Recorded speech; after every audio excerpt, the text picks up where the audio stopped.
Hello, everybody. Hello, and welcome back. Another Roma Press live stream right after Roma win against the Hellas Verona.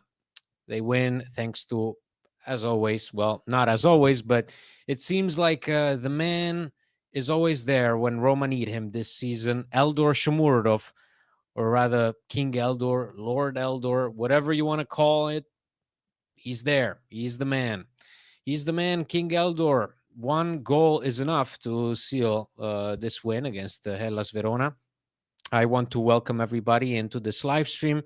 And obviously, I wanted to thank our wonderful patrons who make everything here possible. In John's absence, the support that I've received, the words of kindness that I've received from everybody, but especially from our beloved patrons, really mean a lot. All the messages are very, very important to me. So thank you all. As this live streams goes on, I wanted to just bring in another update uh, to just sort of explain quickly the situation here at Roma Press. As you all know, John has been dealing with a medical emergency over the past month, and I wanted to share an update which I received from his family. He will be out of action. John will be out of action for the rest of the season. So there will be no podcast with John until June. That is when he is expected to fully recover. So thank you so much for bearing with this situation with me. I'm just trying to keep everything afloat. So all the support and understanding means a lot to me. So thank you so much. It means a lot to also John and his family. So thank you for your understanding. In the meantime, as always, I will be trying to do these live streams every week. There is also extra content on the Patreon. If you're interested in supporting Roma Press, and if you're interested in extra content about Roma, such as extra reactions after the match, and also extra episodes where I talk about all kinds of stuff that is happening in and around the club, you can join the Patreon. There is a lot of cool discounts right now. So the link is in the description box below. If you would like to subscribe to this channel, please do so. Click a like button, do whatever you need to help this live stream keep on going. I will be, as always, reading off the comments in the chat. If you have any questions, any talking points, anything you want me to address, I will be more than happy to do it. So here we go. We are going to talk about Roma's win against Hellas Verona. I will be reading off the comments, starting with Eddie. Hello, Andy. Hope you're doing well. Thank you, Eddie. I don't know what happened with Roma after so many wins in a row. I was thinking the team would be hyped to win against Juve and Lazio, now barely win with Verona.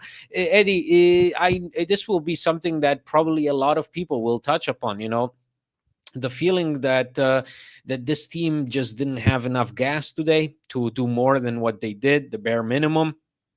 And I will admit, as I have admitted in the reaction for the patrons, I was scared. I was quite scared going into this match, not only because of the two games that we recently saw Roma play against Juve and Lazio, but also because of what Ranieri said in his pre-match press conference when the journalists asked him, well, what about the Champions League? He said, listen, we need to be honest with the fans. We need to be serious with the people who follow this club.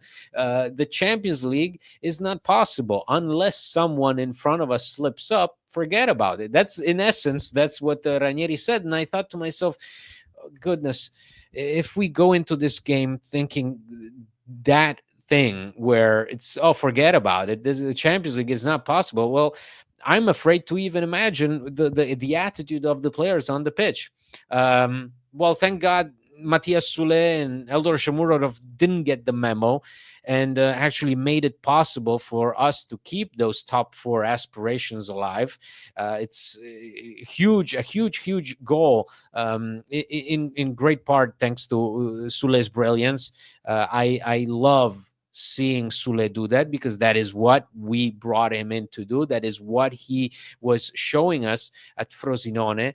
Those flashes of quickness, of just this complete lack of hesitance on his part, a determination of beating his man, opening up the space before him. And that's the thing that we were missing from Sule earlier on in the season. I'm so glad to see that from him now in such a crucial moment of the season, where him, Baldanzi, they get to prove their worth. Philip, Forza Roma, ciao Andy. Sule starting to win me over. Better decision making, using his teammates, great work rate, always had the talent. Glad for the win. Philip, thank you. And thank you also for the prayers for John and his family. I appreciate everybody chipping in and wishing John the best. Thank you so much. And I agree with Sule, the biggest change with a player of his kind, whenever you get someone like Sule, a player who is known for, say, exactly like the occasional great goal or the occasional great dribble, you're always afraid that that is what you're gonna have, like that is the limited package. Great offensive prowess, but whenever it comes to playing more defensive or helping out the team, not so much. Well, that is what Claudio Ranieri has been working with him. That is why I guess Sule was not part of the rotation for the first month of Ranieri's appointment. I mean, we were all wondering. Even Sule admitted recently that he had two offers from Bologna and Fulham to leave the club in January, because he was just not getting the kind of playing time that he had expected when he came on. And thank goodness that Ranieri took him aside and said, listen, kid, you've got potential, but we got to take you to the next level. I'm not saying that that is who Matias Sule is right now, but it feels pretty good to see the evolution of a player, because so many times we've seen these young guys come into Roma and fold, just automatically become smaller, because the pressure was too much for them. Again, just think of someone like Schick.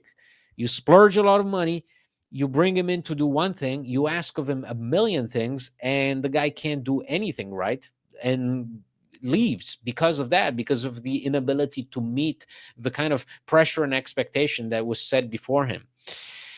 Isaac, hi, hope John feels better soon. Thank you, Isaac. Thank you very much. Carl, I wonder what you think about starting with both Shomurodov and Dovbyk. I think that could be interesting. Carl, we've done it before, but the thing that Ranieri has reiterated time and time again is that if you do that, then you lack options off the bench.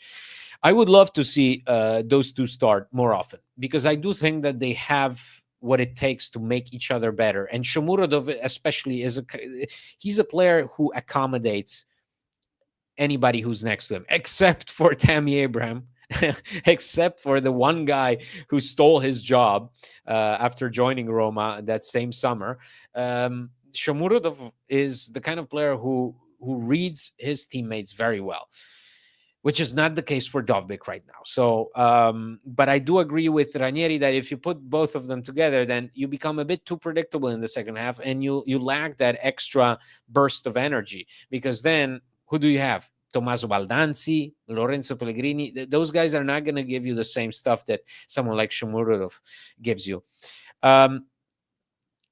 We play the worst football in Italy for the last 3 years. I'm tired and I want to pull my eyes out when I watch us play. It all started with Mourinho and his 3-7-1. Marco, when I watch Roma play, I feel I'm buried alive. No midfield, no wingers, no connection, no pressing, just nothing. And yet, Marco, and yet we are, I believe, only second to Inter in the second half of the season. We could be up there, Marco, if we were playing like this from the start of the season. We could be right up there with Napoli and Inter.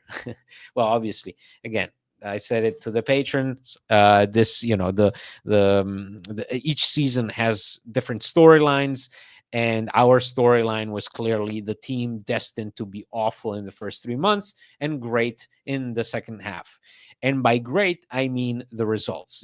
Obviously, no, I don't think anybody here argues that Roma are playing entertaining, great football that makes you want to sit and watch and enjoy your popcorn as you watch this team play. That hasn't been the case. That was never going to be the case if you brought in someone like Ranieri. But that is what it takes to turn the ship around, because that's what Roma have done. And if Marco, if you go back and watch Roma's first leg against the Hellas Verona with Ivan Juric on the bench, that will make you appreciate today's game that much more. Trust me. That game saw Matias Sule score his first Roma goal, and that's about it. That was the only memorable thing all night long, as Roma got humiliated at the Bentegodi. That's quite a turnaround. Does the math say we need a result next week versus Inter, or can we still make Champions League with loss? No, JD, I don't know anything about the math. You just need a win. You just need a result. You just need something that is not 0 points. Ranieri makes sense. Like, what he said in the pre-match press conference is not wrong. Like, that was my feeling after the draw against Lazio. I thought, I said it, the ship for the Champions League has sailed. Like, that's our objective is gone. Like, you can try and make yourself feel better. You can try and believe and hope that other teams will fall apart at this stage. But that is unlikely. Let's face it. That is unlikely with only a few weeks left. It's very unlikely that Roma will be able to make the cut for top 4. I would love to be proven wrong. But going into the match against Inter, you absolutely need a result. Absolutely. Let's not even talk about a loss. That cannot happen under any circumstance. I appreciate Claudio rewarding the players who are performing great, says Angel. Yes, absolutely. And, it's, again, it sends quite a strong message to Lorenzo Pellegrini, who I think he's had more inconsistent playing time than anyone else in the starting lineup. Like any player that did not join Roma in the summer, everybody else has had quite a decent playing time. Whereas Pellegrini, it seems like he's always in and out of the lineup of the rotation. If that is not a testament to how bad of a season he's having and the implications for his future for the summer, you go and start in a derby, you're completely anonymous, and then you are benched right away against Hellas Verona in a game that is just as important as the derby. It's not good. It's not a good endorsement. It's not a good endorsement, and sort of points in a clear direction that the team can do without Pellegrini. Giovanni, it's nice that we're able to hold these 1-0 leads, but we need more killer instinct to get the second or third goal to finish better teams. Yeah, absolutely. Dovbyk was right there. Baldanzi seems like whenever he sees the goal in front of him, he skies the ball. It seems like he can never get an accurate shot on goal. And he should. Like, that's what he was good at Empoli. He was surprising in how often he saw the goal in front of him, how determined he was to score the ball. Right now, that's not happening for him at Roma, but hopefully that's something that will eventually come back to him. Carl, do you think they will reach the Champions League? If not, how about Europa or Conference League? Carl, yes, I doubt that Champions League is going to happen. I highly doubt that. Europa Conference League, sure, why not? But Champions League, it's just you're too dependent on others, and that's never a good recipe for Roma. It's never worked in their favor, especially in the last years. That is something that we have always focused on for so long, relying on others ineptitude to meet the moment, and that's never really paid off for Roma. So it's not gonna happen. Marco, in my country we say we are as lucky as fuck. Yeah.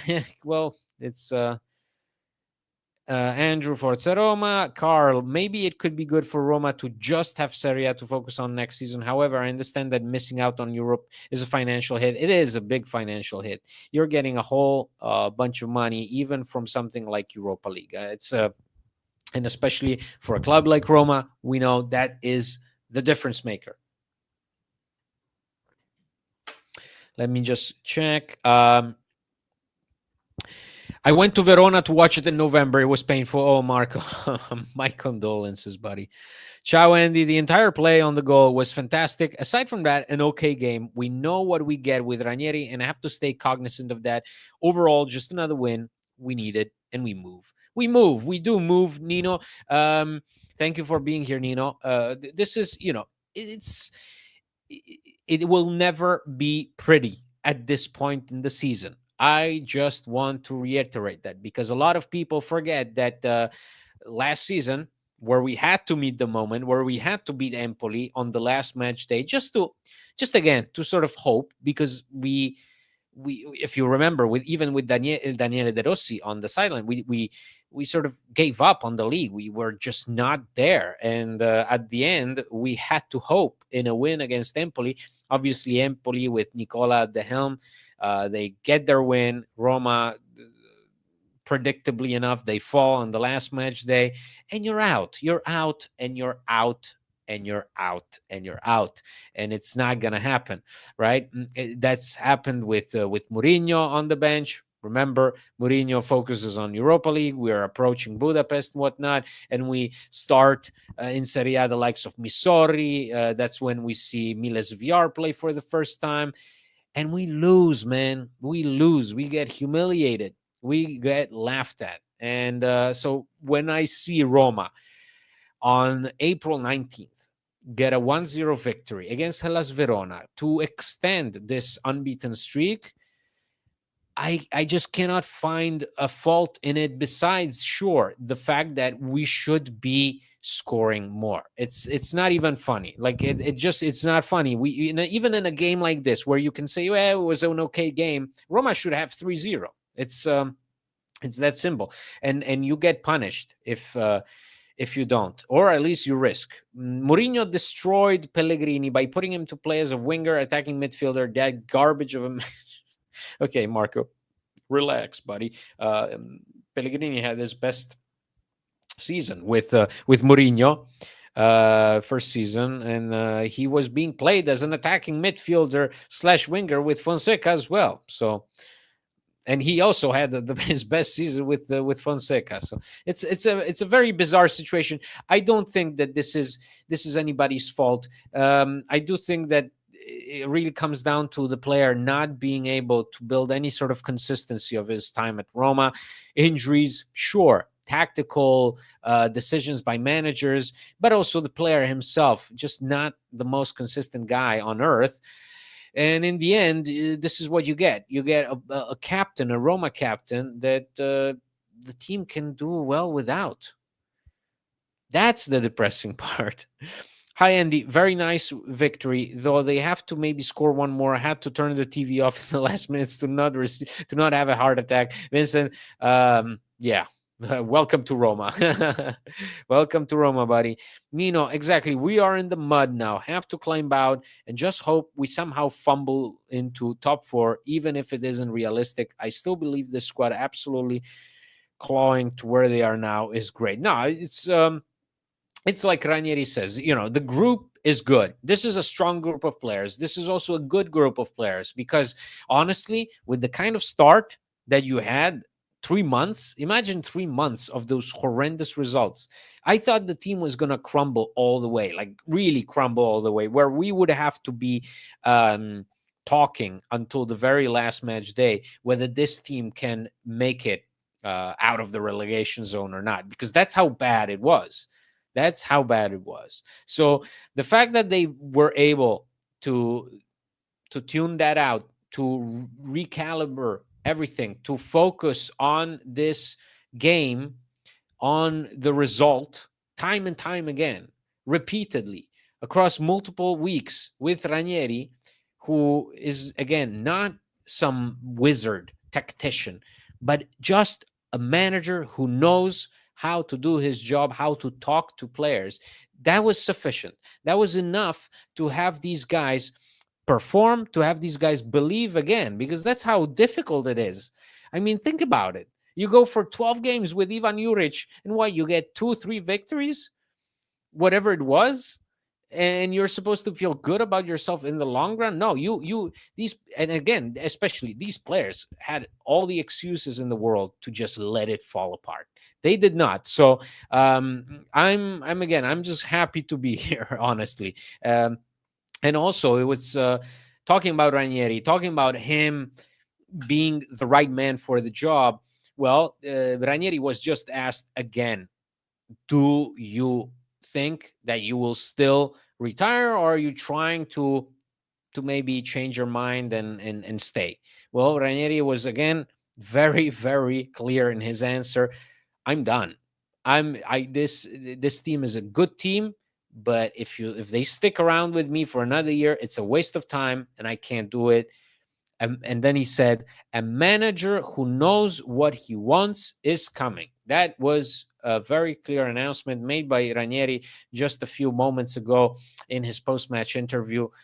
A manager who knows what he wants is coming. So it seems like Roma are very close to appointing their next head coach, Claudio Ranieri. Again, I just want to say and applaud for him for not only what he's done, but also for his determination to back out when you need to, when, because how many times have we not learned the lesson that you need to back out when you should? Like, that's the whole lesson behind Jose Mourinho's challenging, sad exit, and why a lot of fans felt like he got done dirty by the ownership. It's because Mourinho, after the Europa League final loss, he felt something in his gut telling him, hey, man, this is it. This is as good as it's going to get with this team. You have to leave now on a high. And he did not. He stayed on. It did not work the way he'd intended. It did not work out the way Roma had intended, and it ended ugly. With Ranieri, it would end ugly if he stuck around. If Ranieri was to actually sign a new contract, who can guarantee me that this man would not get sacked sometime next season? Because you have to accept when the results are going your way, but also realize that, okay, this is working, but it's working until this point. And you have to come up with something new. You have to come up with fresh ideas. You have to come up with something that does not make you dependent on one person. So,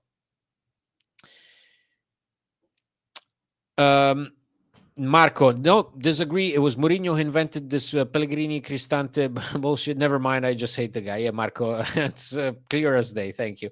Very impressed with how Sule has stepped up. Yeah, it's very impressive. It's again very atypical of Roma to be able to come to this point of the season and actually rely on players who were nowhere to be found at the beginning of the season. And also young players who meet the moment, who do the job they're asked, and exceed our expectations.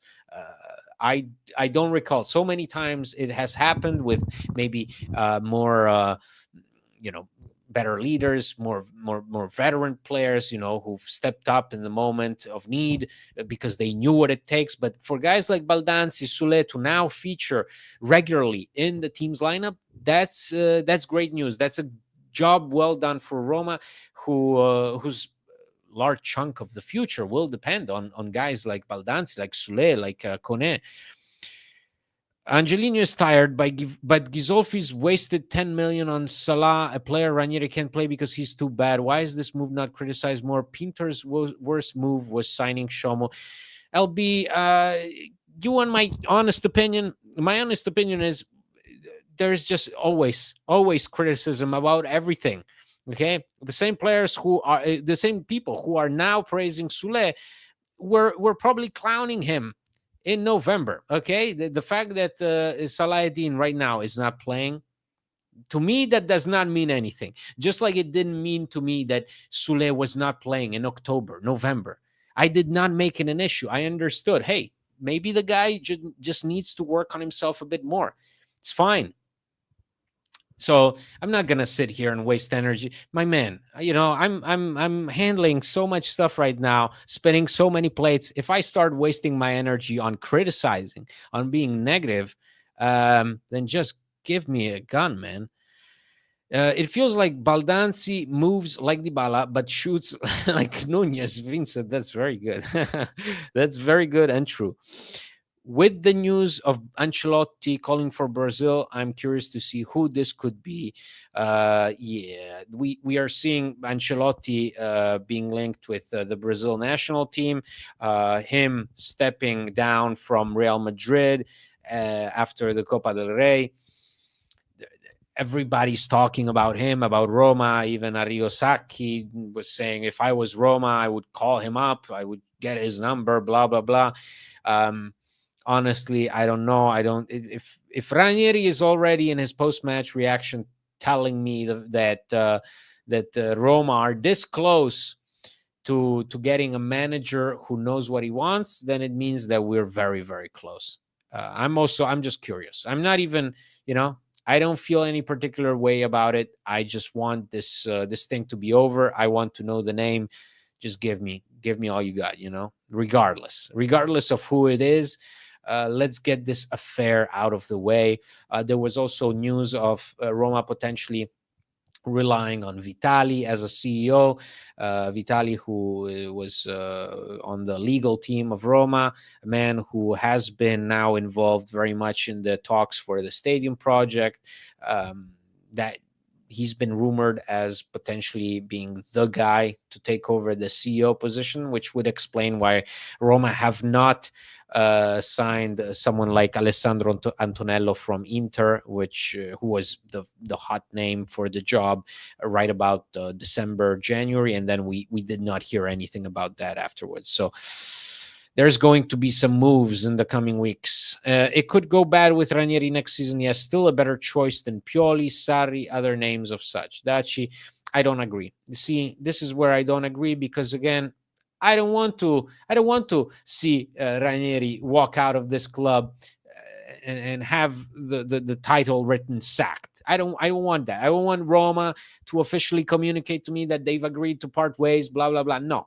I don't want that. I want to remember Ranieri for doing something that very few other managers would have accepted to do, which was carry a team that was somewhere near the relegation zone up to the top of the table. Okay, that's what I want to see. I want to remember him like that. Salah did play. He was given a chance and he was not good. We're all talking about a new manager. We need to be thinking of a new sporting director. Oh my God. Let's hope we lock in VR soon. I'm starting to get nervous with the contract still not finalized. Rick, both Ghisolfi and Ranieri said that they are not afraid of losing Sviar, that an agreement will be found soon. Even Ghisolfi said today before the match, Sviar will get his new contract. So Roma are fully aware of his importance to the team. They are fully aware of what he means, and they're fully aware that this is a guy who could easily walk out of the club this summer, move to some place like Munich or London, where Chelsea are interested in him, and not even bat an eye. So for Roma, a guy like Sviar is precious goods. And it doesn't seem like there is a risk of losing him. The negotiations with his entourage are still on, and the player is very close to a new deal, as spoken by Ghisolfi in the pre-match. Exactly, Vincent. Roma are in financial fair play troubles again. Don't have the luxury to spend money on players who can't play. When we had Dal, who's actually performing, the team's best players are from Pinto. Okay, let's. But I mean, okay. Anybody's entitled to their opinion, and that's fine and dandy. I just don't know if talking about Ghisolfi now is really the kind of hot topic that everybody wants to make it, because Roma will continue with Ghisolfi, and Ghisolfi is already at work for the summer. Whether you like it or not, this is the man who the Friedkins have picked, and they're sticking by him, no matter whether the reports in Italian media keep linking us with someone else, or with Ghisolfi potentially losing his job. That's great to hear about Zviar. I still worry about Ndika with Tammy potentially being swapped for Salamakers. Do you think we can expect keeping Dovbyk? I do think Dovbyk Nino is going to stay. So I don't think Roma spent so much money and also invested so much time in getting someone like Dovbyk to just get rid of him after one season. This is the kind of player that I think Roma are fully aware will grow into his role. Ghisolfi said many times that this is a guy who is right now playing 50%, 60% of his potential. He can do so much more, and I have to agree with him. I have to recall, as always, the time that even someone like Edin Dzeko in this place suffered so much, was so bad, that we had to go out of our way to get Diego Perotti from Genoa and have Perotti play more minutes than Dzeko, and have Francesco Totti at 40 years old come into the pitch and actually do the job for someone like Edin Dzeko, who was excellent both in Bundesliga and Premier League. But when he came in here in his first season, he folded. He struggled mightily, and he had to be convinced by Luciano Spalletti that, hey, you got a place in this team, okay? Just get your shit together, focus, and we'll get through it together. And the rest is history, as Dzeko would go on to score 29 goals in Serie A in the next season. Maybe it's the chewing gum that makes VR incredible. He needs to share some to Gollini. Gollini, poor guy. That's another guy that signs a long-term contract with Roma, but doesn't get any playing time whatsoever. Quite predictably enough. But let's see what happens. There's already been some talk about him potentially leaving Roma in the summer, Roma going for somebody else like Montipo. I don't know. I guess the rule is that as long as VR is here, nobody gets close to replacing him in the starting lineup. Andy, do you know if we have any exciting upcomers in our Primavera team for the future? Well, Roma have been focusing a lot on the Primavera in recent weeks. There is also talk of Romano getting a new contract. So there's, I think there is this nice crop of players that is right now moving on to better things, and there is also this latest update. Well, not update, but sort of an idea being thrown around at Trigoria with guys like Alberto De Rossi, Daniele De Rossi's father, who still works at the club as a sort of an advisor executive for the youth sector together with Bruno Conti. Roma will want to try and get the under-23 team set up. They want to do what Juve have been able to do. They want to set up this team. It could cost something. Well, I mean, this is according to media reports in Italy. It could cost 10 to 15 million to set up this under-23 formation. The problem also is Roma right now don't know where another team could play, because there is no more space. The Tre Fontane is not available, and so that is also something that Roma would have to consider in the costs involved to find a place where this under-23 team could play. But that is, I think, an excellent and a necessary step for any team in Italy to try and narrow the gap between the Primavera and Serie A, because then we would avoid having all these guys fall through and fall into the trap, and us falling for them, us falling for the likes of Riccardi, just because he was great with the Primavera, just because he wore the captain's armband, doesn't prevent him from then spending the rest of his career playing for Latina. So that is something that Roma are thinking of, and rightly so, because if you want to have consistency, and if you want to have these young up and coming players have that kind of level of maturity, like Dean Huijsen or Matthias Sule, whose development took a massive step forward just thanks to playing in the under-23 rather than in the Primavera. Dovbyk doesn't even know how to receive the ball to his feet. He looks like he fights for life when he has the ball, something like Vlahovic, but Vlahovic is way worse. Okay, well, it seems, it's so funny when we read the comments, or when we so you see what people say on Twitter. So it seems like everybody that plays in Serie A is quite terrible. I do agree though that Dovbyk, if compared to someone like Shomurodov, who this season in particular, this season right now, he's got complete control of himself. I just want to stress that Shomurodov, like he said in the post match today, he knows exactly what is being asked of them, and that's fantastic. I don't know if Dobvik has the same feeling of being in full control of not only his actions but of also what the team wants from him. Shomurodov, absolutely, he knows that he needs to be in this and this position, in this and this situation. Without him, Roma would be missing a lot of this energy that has kept them going in recent weeks. So good on Shomurodov for being able to win back his place in the team, win the trust of Ranieri, and just not lose himself, because it's so easy when you're being linked with an exit from the club throughout the entire month of January, and then you're being asked to contribute to that very same team that tried to get rid of you. It's quite complicated. I have a lot of hope for Dovbyk come next season. Many fantastic players tend to struggle in their first season. It's a difficult league. Europe as a whole does not recognize that. A lot of players, man, have said how Serie A is complicated. Both defenders and attackers. It's always funny to see how these two positions that are, so they're the opposite of each other, and yet they experience the same things. They experience the same problems. They experience the same challenges.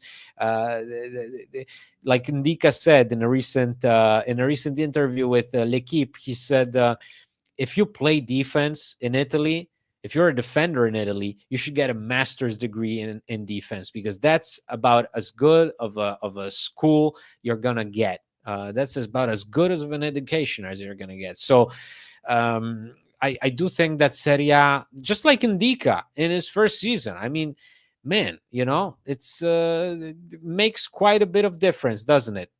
Makes a bit of difference when you see Ndika in his first season with Mourinho, then with De Rossi, and it's a lot of ups and downs. And this season, Ndika is lights out. Ndika is the player with most minutes in Serie A. Ndika is one of Roma's most consistent performers in a season that is all about inconsistency, and he's there for a reason, because he stuck around. Roma kept him. Roma knew who they were getting when they got him from Frankfurt, and they continue to count on him. Let's hope that this is still the case this coming summer. We have had some fall throughs from academy. For example, our friend Volpato. Yeah, Volpato, represented by Francesco Totti. Now I don't think he's represented anymore. Volpato with Sassuolo, who got actually promoted back to Serie A, unfortunately. Yeah. Marco, see, Ndika is world class. So there you go, a positive thing. And Pinto got him for free, best Roma sporting director in Roma history. Guy, you don't need to argue with me. I appreciate it, but I agree with you. I mean, Pinto, with the means that he had at his disposal, did an excellent job. Got criticized the hell out of the capital.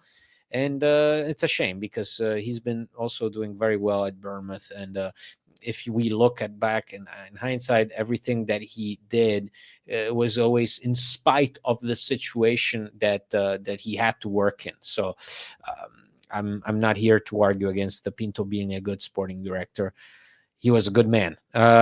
So, guys, we are going to wrap this up here. Just once again, wanted to give an update for Roma Press. If you just joined the live stream minutes ago, John will be out of action until the end of the season. There will be no podcast with John until June. That is when he is expected to recover. So please bear with me. I will keep these live streams coming. In the meantime, you can also find plenty of other content in the Patreon. Right now, there is a lot of discounts happening at Patreon. So go to patreon.com/Roma Press. The link is in the description box below. That's where you can get access to Patreon, access to reaction, access to extra episodes, whatever you want. And it also helps us a lot. So please do consider that. If you haven't subscribed to this channel, please do so you can get updates whenever I'm doing these live streams. And follow us on social media. And thank you, as always, for the support. Thank you for being here. Thank you for following this live stream. I'm glad that we could get together here and discuss a victory. I will send John your best. Thank you so much. Philip, thank you. Vincent, thank you, Nino. Guys, as always, Forza Roma. Until next time, ciao.